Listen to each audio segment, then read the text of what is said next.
Hi there, and welcome to The Artist Craft. I'm your host, Stacey Cochran, and today we have two special guests with us, J.D. Rhoades and Vicki Hendricks. J.D. Rhoades is a practicing attorney and newspaper columnist. He lives in Carthage, North Carolina, and his first novel, The Devil's Right Hand, was published by St. Martin's Press in January 2005.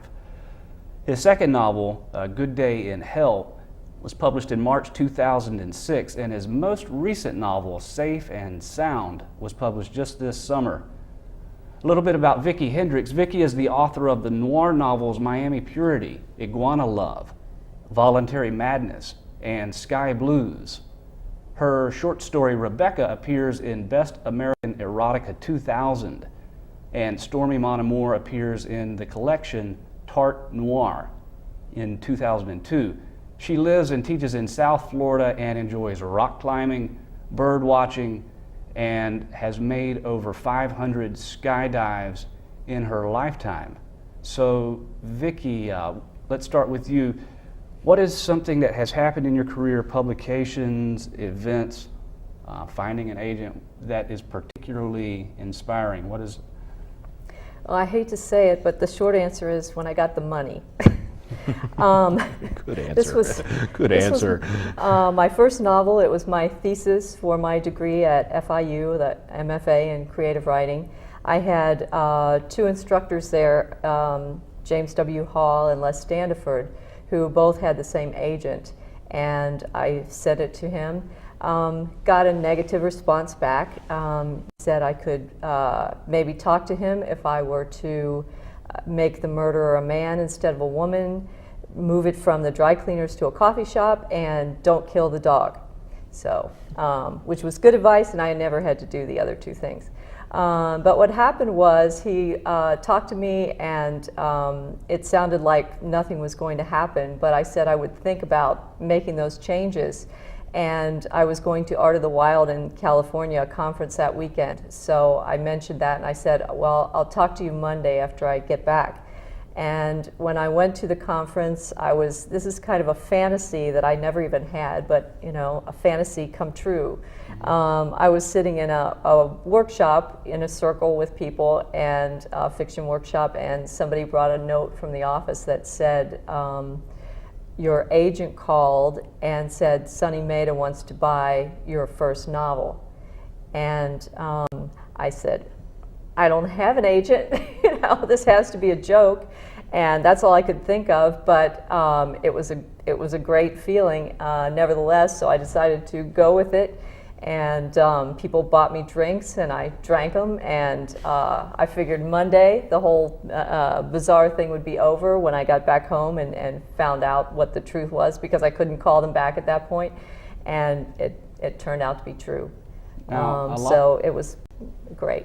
Now, a lot of our guests, or a lot of our audience members, are writers themselves, and you say that you weren't under contract, but you had communicated with this agent. How did you first contact him? Did you call him? I sent him 3 chapters of the manuscript, and he turned them down, but he said, this sounds like A Postman Always Rings Twice, modernized, something like that. Why don't you do that? And that's what it was, exactly. So instead of just saying, okay, he rejected me, I sent him the whole manuscript, which is really going against my character. And that's when he got back to me and called me on the phone.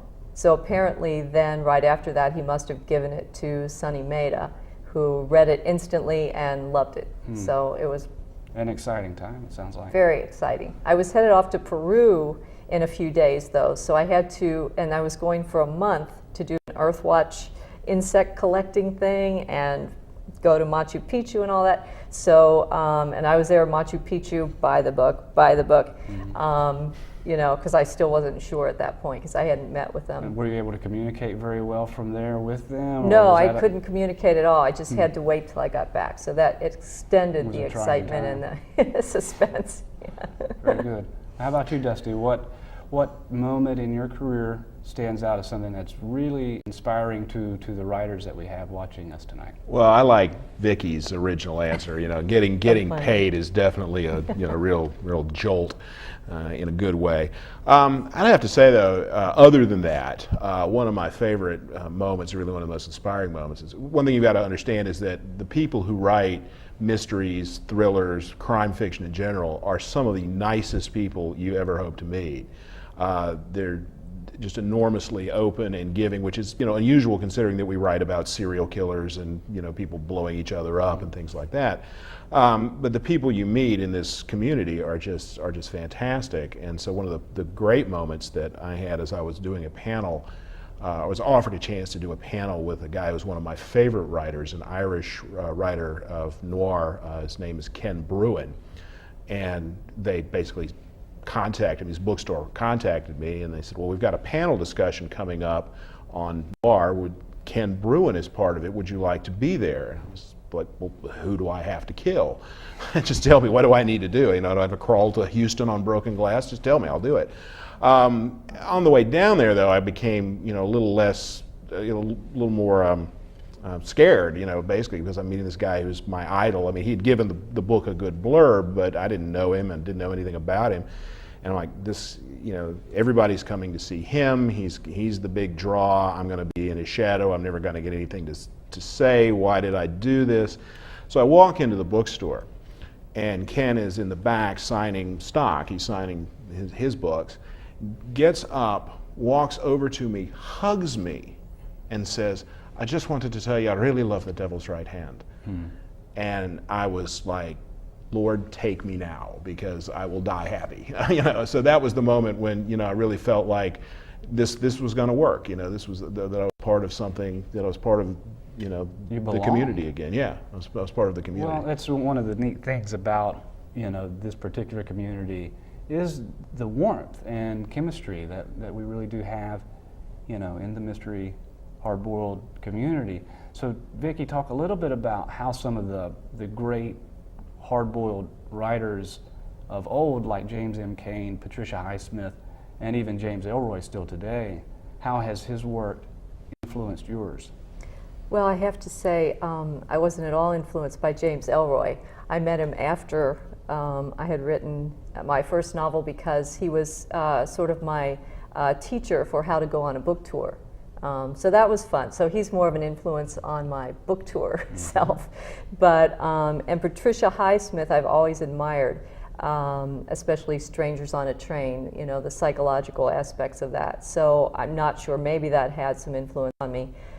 James M. Cain was really the direct influence, however, because in a class I was told to model a novel after a particular novel, and that's the one I chose. So at least superficially it has a lot of those traits. I think Jim Thompson's also had an influence on me, and one of my favorite writers has always been Harry Crews. I don't know, how to sort this all out, but and also existentialists. So I think all of those go into the mix. But I love James M. Cain. Well, some of his things I don't like, but I love The Postman and Serenade and Double Indemnity. And I think that once I got started on that, it taught me so much about being concise, and also I was interested in trying to put in the passion that he was able to put in. I had to do it with more graphic sex than he was allowed at the time. So I still am amazed at the way he was able to really give you that feeling of passion and obsession without going to that point that I go.